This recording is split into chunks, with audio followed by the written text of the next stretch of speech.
Welcome, relational leaders and listeners. This is Cultivate, your podcast destination where we celebrate thriving relational leaders and encourage each other along the influence journey. I am Wendy F. Adams, your host and strategic guide. In each episode, I will engage with leaders who are sharing authentic stories that support impactful influence. I believe work shouldn't be a four-letter word, but should inspire, challenge, and fulfill. Through a high challenge and high support model, we will explore the recipe for relational leadership that drives meaningful change. You will gain insights from leaders who face the same challenges you may encounter and discover strategies to navigate them with resilience and purpose. Today, we have the incredible Ganna Yegiazarova with us, a powerhouse in the world of human resources. As the Director of People and Culture at Habitat for Humanity Seattle, King, and Kittitas counties, Ganna is redefining what it means to create workplaces where people don't just survive, but they truly thrive. She made the bold move to the United States in 2003, bringing with her a passion for aligning people's needs with organizational goals. With a master's in human resources and a senior professional certification through SHRM, she's been driving meaningful change in the nonprofit world since 2017. For Ganna, HR isn't just administration. It's about building cultures where people feel valued, supported, and empowered to be their best selves. If you're seeking healthy leadership engagement in an open, empowering, and authentic environment, then you're in the right place. After all, as leaders, we're either driving progress or we're driving a problem. So let's grow together.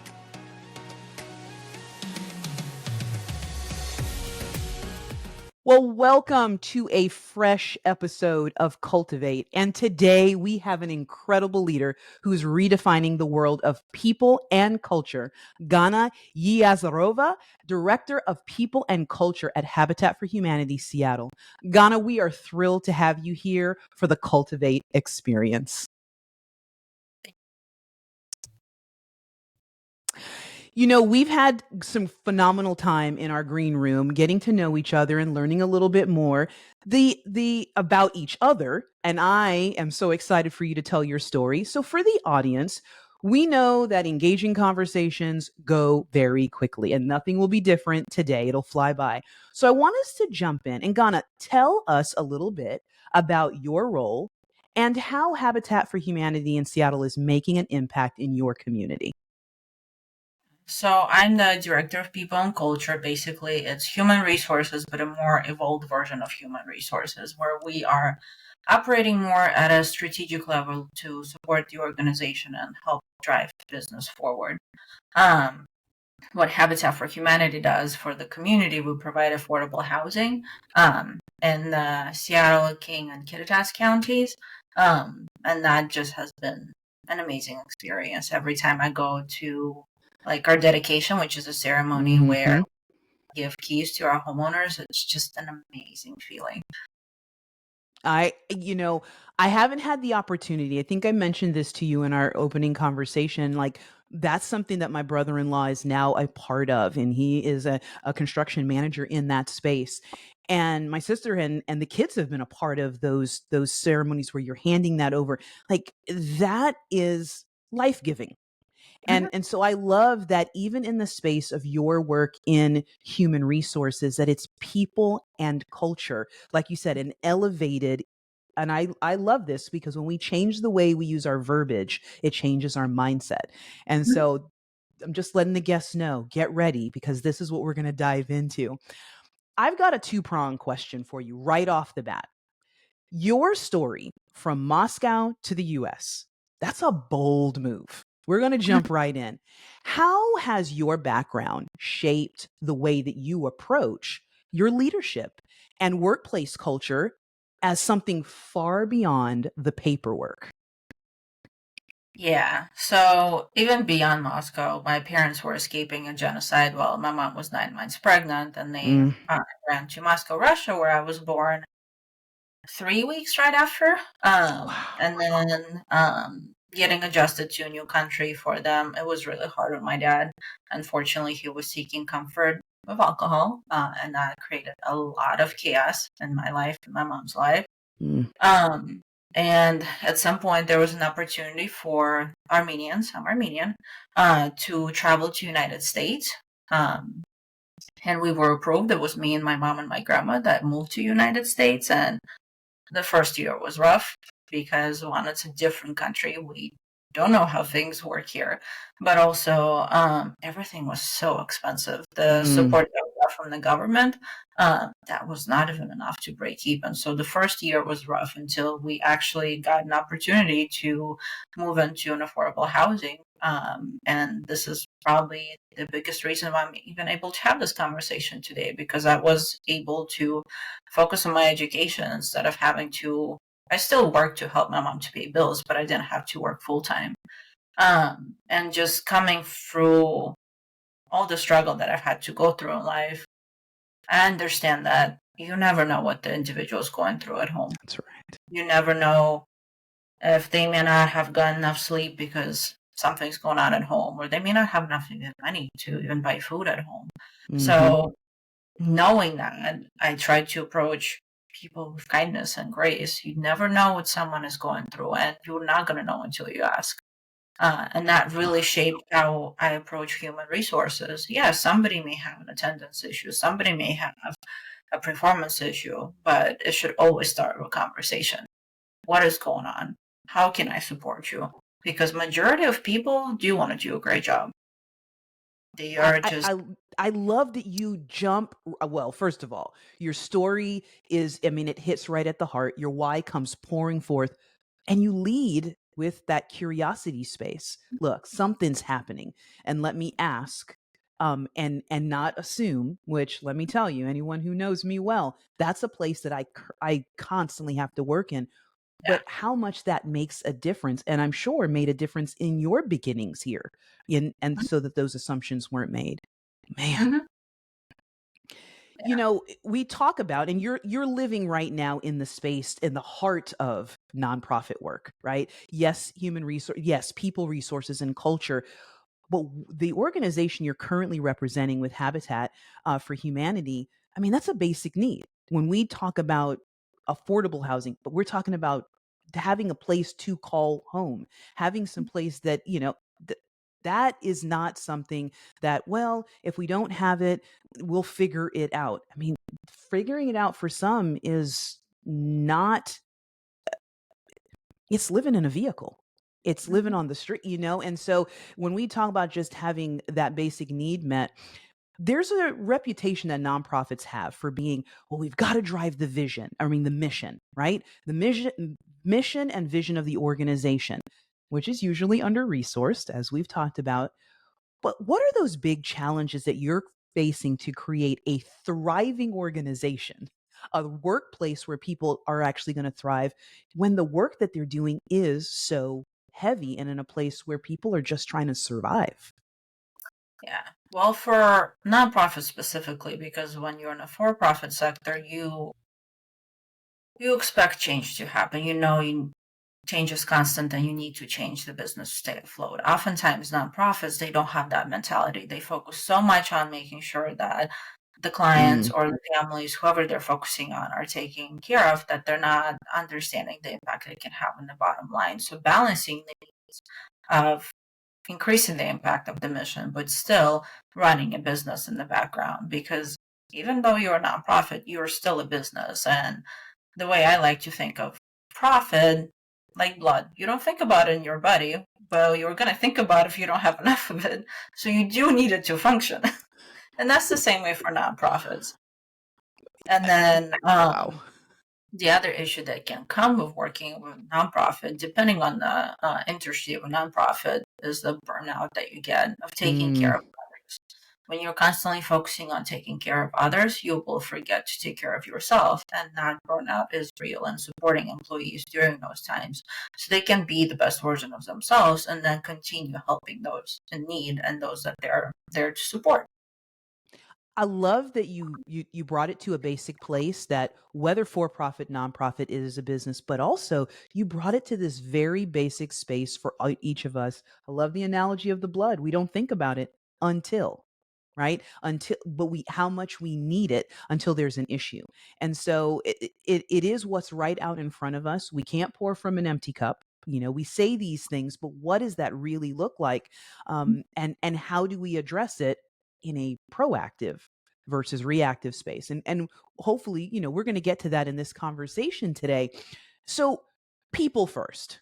We hear that. It can become a buzzword, sounds great in theory, but how do we actually put that into practice to, not default to what we were talking about, what you just mentioned, productivity over the well being of the organization? So, practically, what are you and your team looking at to keep that balance of business needs and genuine employee care? Yeah, I always come back to Maslow's hierarchy of needs to make sure Mm, that, first of all, our employees' basic needs are met. Are we paying them enough? Are the benefits that we're providing, are they meeting our employees' needs? Do they feel like they belong in the organization? Because as people, we do need to have that sense of belonging. And then for them to get to a point of self-actualization, which is the highest need on the Maslow's hierarchy of needs, where do they want to go from here? mm. Where do you want to be in 5 years? How do we develop them? Um, because oftentimes when you invest your time and energy into developing an employee, they're going to stick around. So utilizing all of that to drive the decisions that you're making on the human resources strategy, that is really going to help with having a people-centered culture or an organization. Actually keeping the people at the core of what you're Mhm. doing. Both, and I think that that is something that we don't want to take for granted, so let's say it out loud. You have a client base, an audience of stakeholders internally and externally. And I think that's where we talk about that balance and how do we make sure that all are seen, heard, and you just said it, invested in. If someone recognizes that it's not just about what they do today, but that there is an actual care for, well, what do you want for yourself in the next 3 5 years, then they're more apt to say, you know what, I am being invested in. Today's hard, but I'm going to come back tomorrow. Yeah. And I think that's something that does not need to go without being stated of how important that is. You mentioned the burnout and that it is a real thing. It's not just, an excuse or a term to be thrown around. And it didn't just come with the pandemic, right? Um, when not addressed, we can have this ugly thing called toxicity and toxic workplace. We don't start that way, and we don't usually just fall into it. What have you experienced that are the early warning signs that a company's culture is heading towards that toxic space?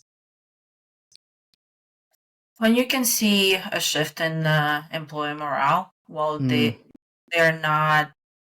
When you work with people, you know how they are.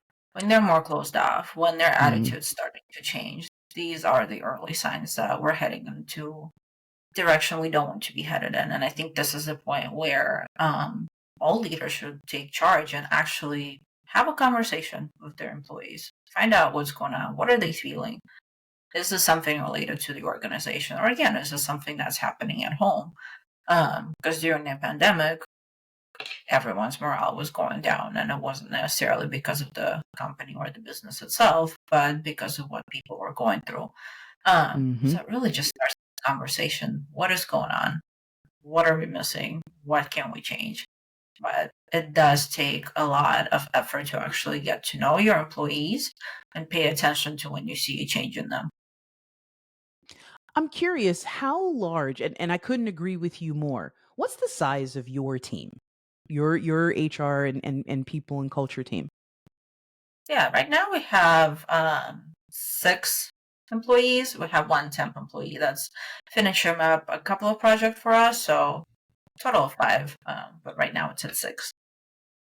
So to be able to keep that team well healthy and well versed to be able to diversify, and obviously it's not a one to one, but when you start saying to know your team, to know the teammates that are coming to the table to make the organization run in a healthy way, that takes a heavy lift, because we all are bringing our 360-degree lives into the space. That is something that, again, we can't take for granted that people are just going to tell us. And what it sounds like, but I want to ask the question. We talk about exit interviews. Does your team engage in a stay interview? What's bringing people to the table and having to have more of those proactive conversations? Yeah, we last year we've had our supervisors complete exit interviews with their employees just to really gather what's driving them. Why are they choosing to stay at the organization? Um, this year we're going to be doing it a little differently and having Mm, people and culture more involved in the exit interviews because you really don't know how the employee's feeling when they're sharing that information with their employee. They may actually mm, not want to be there, but they can't tell that to their supervisor because yeah. even if we promise that it is a safe space, it's not going to feel that way. So providing that opportunity for employees to actually share what's going on. One of my direct reports is actually drafting an exit interview, not an exit interview, a stay interview questionnaire for us to go over that with a team. And I think that that is such a healthy dialogue to have and a place to be proactive in. I'm hearing more of your colleagues step into that space, and it really is saying, "Tell me what I may not want to hear, but I need to hear." And that is really speaks into that space of being a relational leader, saying, "Hey, because it may be me." Right? It may be leadership that where you're having those challenges, but let's hear about it now while you're still here and not when you're flying out the door. So kudos to you and your team for stepping into that, because where are we going next with this? Tough conversations, right? We learn in the challenge, and let's just face it, HR ends up being the referee in some tough workplace Right. conversations, right? So how do you and then equip your team to handle conflict in a way that builds trust instead of fear? Well, like we're talking about being the best version of yourself at work. First of all, the people and culture team needs to be the best version of themselves because if they're not at a point where they can handle difficult conversations, this is going to be a huge missed opportunity for them to build their trust. Um, but then actually taking the time to hear the person out, Mm, to understand what is it that's really impacting them. What have they been going through? What are their experiences? Oftentimes people just want to be seen and heard. So giving that opportunity to them and then follow up and follow through. If we're making any promises, it's crucial that we keep them. And then just checking in later is like, is this still going on? How can we help you? Would you like us to mediate the conversation? Would you like us to role play the conversation with you? Just figure out ways to support them in any way that's possible. I love that you gave those two prong, follow up and follow through, right? Mhm. You Because then you're saying we are in this together. It is a we, that we are going to collaborate around this difficult situation. Which again, if you say it and you don't do it, trust is broken, and we all know getting that back, whew, is near impossible. And even when we do think that we do, there's that broken space. There's that gap. So I love that you make sure that you emphasize that. You know, that's what keeps us in a place where we can move forward through the hard. And again, I go back to just like our conversations here, we want to be able to champion and to celebrate those things that leaders are doing and stepping up into, and be a place of support in those places of challenge. One of those areas of challenge is where we are in the DE and I space. How are we really walking out being equitable? What are some of the hard truths that you see leaders are facing, and if they don't address, will really become a workplace hindrance if we don't step into having real conversations about equity and inclusiveness? Unconscious bias and accepting the fact that it exists. No matter how many times leaders will say that they do not have it, they have it. We're all humans. We all have Hmm. our own experiences that we then shape our opinion on. So that to me is the biggest challenge. Really being open to understanding that we all have our unconscious bias and being open to listening to another person's perspective and truly being objective. That is something that is a challenge for most leaders. And I think it's a challenge for most humans. I mean, literally, right? And we know leadership doesn't have to be in your title. We are leading, we are influencing, but you're so right.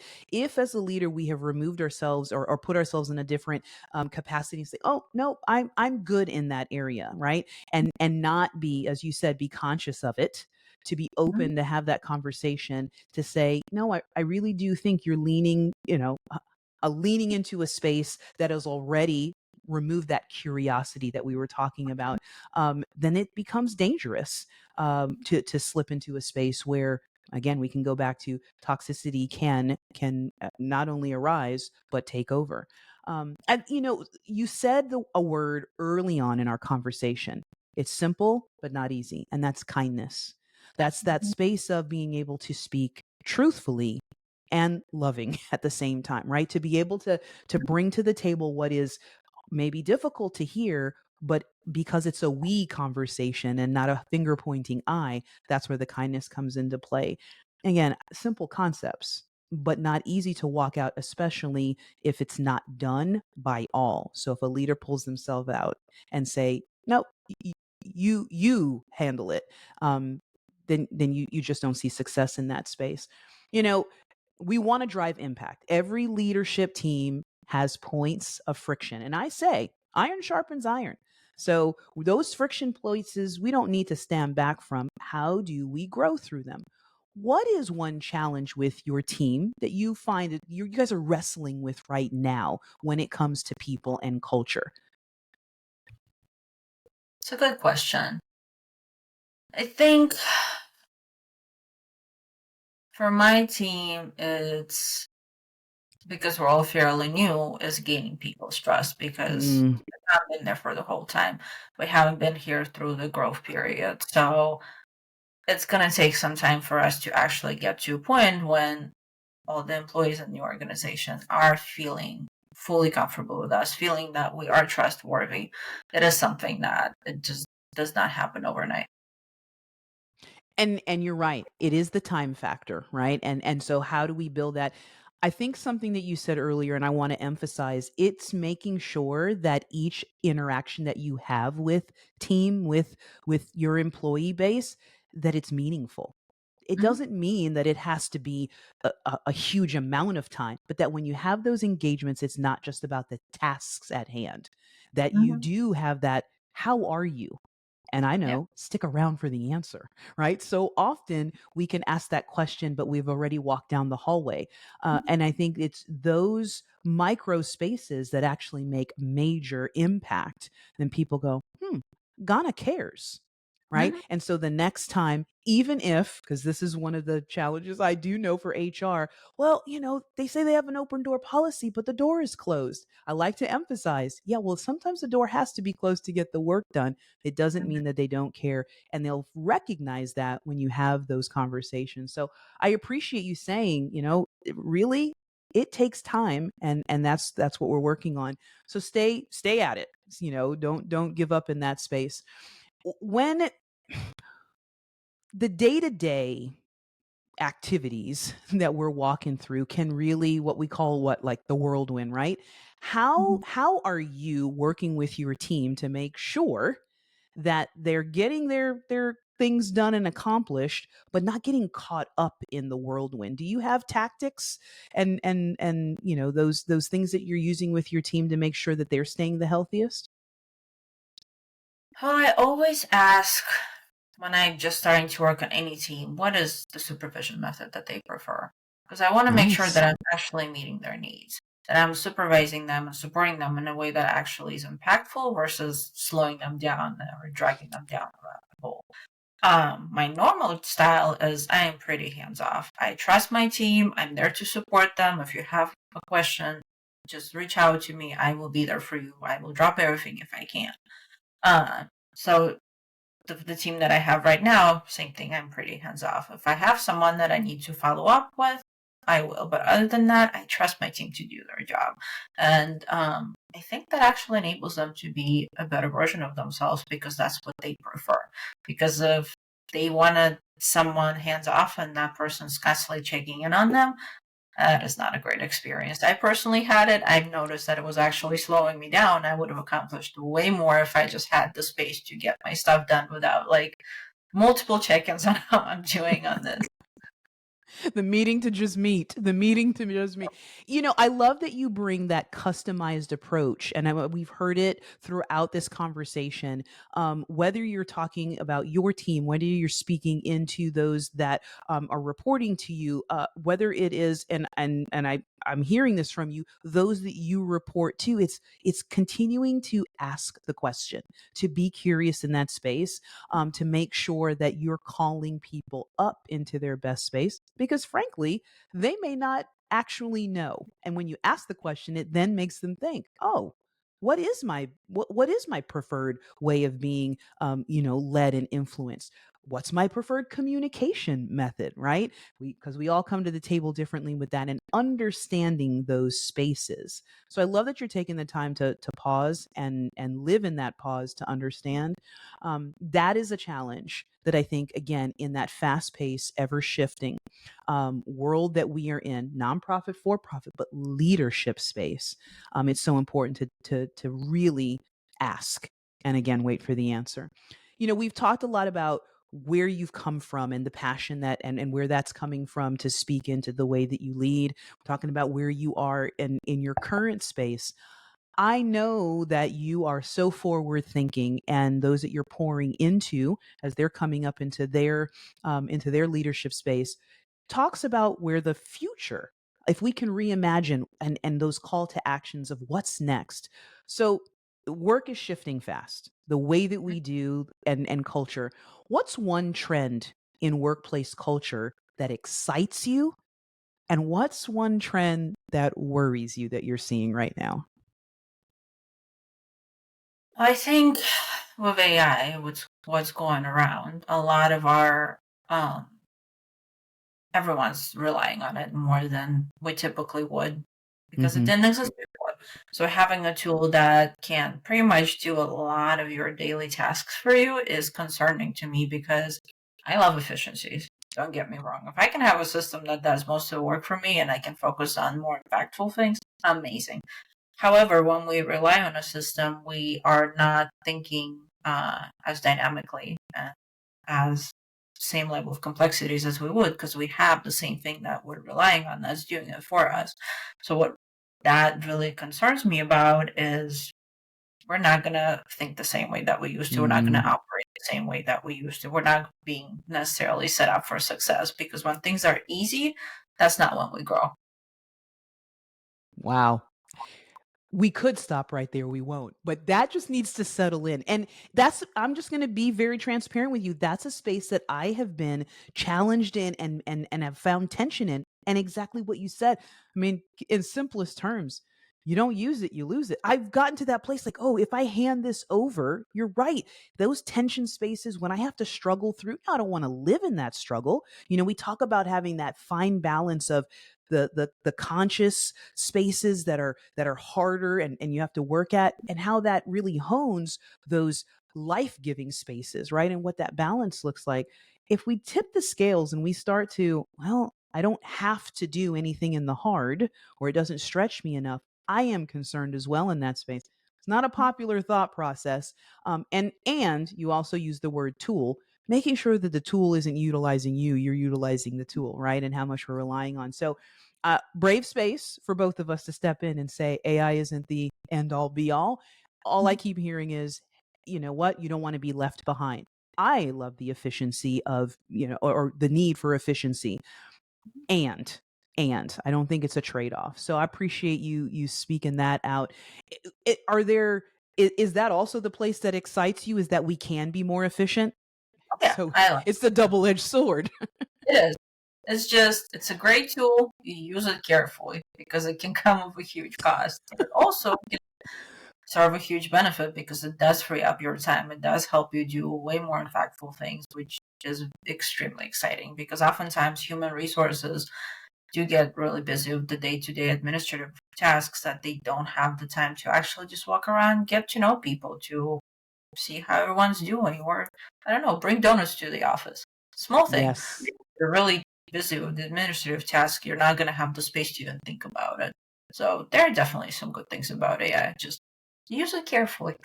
Absolutely, absolutely. Yes, yes. I often think of it as fire. In its right context, it warms and does great things. Outside, we got problems and it will burn you. So, anyway, we'll leave that with the people.